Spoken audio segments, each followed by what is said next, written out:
सवाल से पहले थोड़ा सा एक हमारे भी गुरु ग्रंथ साहब के अंदर गुरु नानक साहब ने पूरी दुनिया का चक्कर लगाया, जिसके अंदर मक्का मदीना भी शामिल है। और जैसा कि एक सवाल इससे पहले हो चुका है कि गैर मुस्लिम जो है मक्का मदीना में अलाउड नहीं, या वहां का कैंटोनमेंट जो है अलाउ परमिशन नहीं देता। मगर ये तो तय है, आप मानते हैं, इस्लाम मानता है, हम मानते हैं, हमारे ग्रंथों के अंदर दर्ज है। गुरु नानक साहब के दो चेले थे, एक बाला और एक मर्दाना, एक हिंदू और एक मुस्लिम। मर्दाना की बहुत ख्वाहिश थी कि मुसलमान जब तक पूरा मुसलमान नहीं कहलाने का हकदार, जब तक कि वो काबा का दर्शन ना कराए, तो गुरु नानक साहब उसको लेके और काबा गए। हमारे ग्रंथ के अंदर जो दर्ज है कि जब वो वहां पहुंचे, उन दिनों बहुत लंबा ये किस्सा है, 1 साल लगता था, और वो रूट सारा उसका वर्णन है। और वहां जब मक्का जो मस्जिद के बाहर साथ ही एक दीवार थी, जहां पर के भारत के जो मुसलमान दर्शन करने जाते थे काबा के, वो उनको वहां ठहराया जाता था। वहां की देखभाल जो करता था वो मुल्ला जीवन करता था। जब गुरु नानक साहब अपने चेलों के साथ में वहां पर पड़े थे, तो सुबह जब मुल्ला जीवन वहां की सफाई करने के लिए आया, तो उसने देखा गुरु नानक साहब के जो पैर थे वो काबा की तरफ थे। वो गुस्से में चिल्लाया कि ये कौन काफिर है जो कि काबा की तरफ पैर करके पड़ा है, और उसने गुस्से के अंदर आके उनके पैरों को झटका दिया, दूसरी तरफ किया। तो हमारे ग्रंथ के अंदर दर्ज जो किस्सा है उसके अंदर यह है कि काबा भी उस समय हिल गया, जिधर गुरु नानक के पैर जाते थे काबा उधर मुड़ता था। तो वो जोर से चिल्लाया, ये कोई हजरत है, ये कोई औलिया है। तो उस समय के जो काजी थे मक्का के, काजी रुकनुद्दीन साहब थे, और शाह शरफ, कई हस्तियों के नाम हैं उसमें।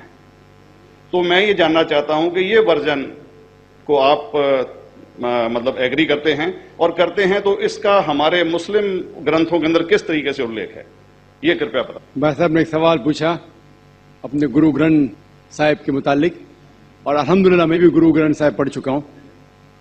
और जिस तरीके से, क्योंकि वक्त मुख्तसर सा होने की वजह से मुझे वक्त नहीं मिला कि गुरु ग्रंथ को भी कोट करूं। आपका सवाल का जवाब देने के पहले मैं आपसे इजाज़त चाहूंगा कि इवन गुरु ग्रंथ की किताब पढ़ेंगे आप, ग्रंथ जिसे अधिग्रंथ कहते हैं, और कोई सिख से पूछेंगे कि खुदा का तसव्वुर क्या है, सबसे बेहतरीन जवाब कोई सिख दे सकेगा वो आपको कोट करेंगे जापूजी, जो गुरु ग्रंथ साहिब अधिग्रंथ के सबसे पहले चैप्टर है, सबसे पहला श्लोक, जिसके कहते हैं जापूजी। इसके मानी है कि God is true, he is only one, he is not begotten and is free from fear and want. क्योंकि मैंने अंग्रेजी में पढ़ा हूं इसलिए मैं अंग्रेजी में उसे कह रहा हूं कि खुदा एक ही है, वो हक है, और वो न किसी को जना है न किसी को जनेगा, और वो इमॉर्टल है, ना कभी मर सकता है। और इसको सिखिज्म में जो खुदा को कहते हैं Omkara, in manifest form he is Omkara, and unmanifest form he is एक ओमकारा। और कई इसके एट्रीब्यूट्स है, मिसाल के तौर पे परवरदिगार, अकल, और उसे रहीम कहा गया है, Wahe Guru as one God कहा गया है, और it is strictly against idol worship and avatar वदा।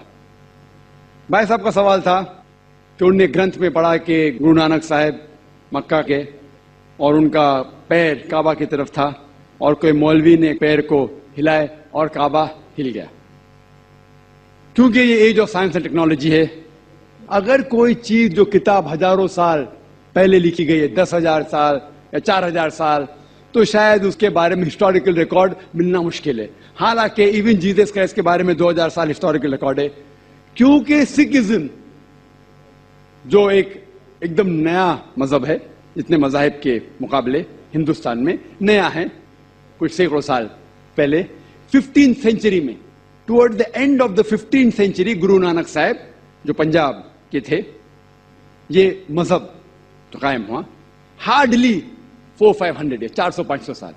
और अगर ये मान लो, सपोज मिसाल के तौर पे मान लो, मैं क्यों कह रहा हूं कि मैं नहीं चाहता हूं किसी को बुरा लगे, मान लो ये सच है, मान लो अगर 400-500 साल पहले अगर ये होता था कि काबा इधर से उधर हिल जाता था, तो हिस्टोरिकल रिकॉर्ड में बिल्कुल लिखा होता था। और कई हिस्टोरिकल रिकॉर्ड में ये नहीं कि काबा हिला इधर उधर, कई हिस्टोरिकल रिकॉर्ड आप देखेंगे। हिस्ट्री इतनी अल्हम्दुलिल्लाह 800 900 साल पहले, 1000 साल पहले जो मुगल ने किए, बिल्कुल लिखा हुआ हिस्टोरिकल रिकॉर्ड में।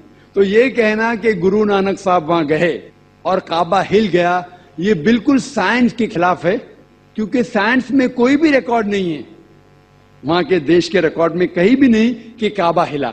तो इसलिए हम कहते हैं कि हो सकता है ये गलती से किसने लिखा होगा, न कई किस्से कहानी। ये मैं तस्लीम करता हूं कि गुरु ग्रंथ साहिब में कई चीजें सही है, हक की बात है, लेकिन ये तस्लीम करना कि काबा हिल गया, ये बिल्कुल साइंस के भी खिलाफ है, साइंस के खिलाफ है। और इस्लाम में भी ये नहीं है। लेकिन ये कहना कि कोई गैर मुस्लिम जा सकता है, मुमकिन है चुपके से कोई गया तो हो सकता है, वो भी जवाब।